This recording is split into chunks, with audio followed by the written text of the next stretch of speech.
Во дворе Владикавказской казенной школы-интерната в этот день особенно многолюдно. Звуки веселой музыки, воздушные шары и улыбки на лицах. Поводом для радости для 400 учеников стало открытие спортивной площадки. Подарок ребятам сделал меценат Руслан Икаев. Его дети тоже учатся в этой школе.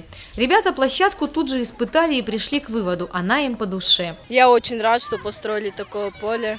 Теперь у детей есть возможности развиваться. Раньше таких условий не было.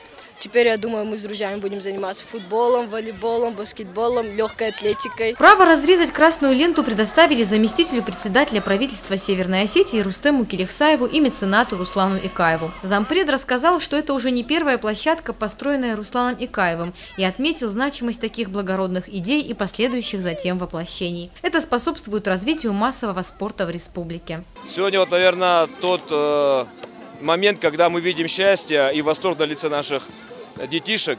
Это очень символично, это очень здорово. Тем более, когда мы говорим о внедрении комплекса ГТО, это хорошее подспорье к тому, что сегодня в республике появилась новая материально-техническая база, на базе которой этот комплекс может очень успешно развиваться. После торжественной церемонии открытия гости вместе с ребятами отправились на спортивные площадки, даже решили немного размяться. И в тот же день здесь уже состоялись соревнования по нескольким игровым видам спорта. Давняя мечта школьников сбылась. Залина Губорова, Лолита Созаева, Заур Цеов, Осетия ТВ.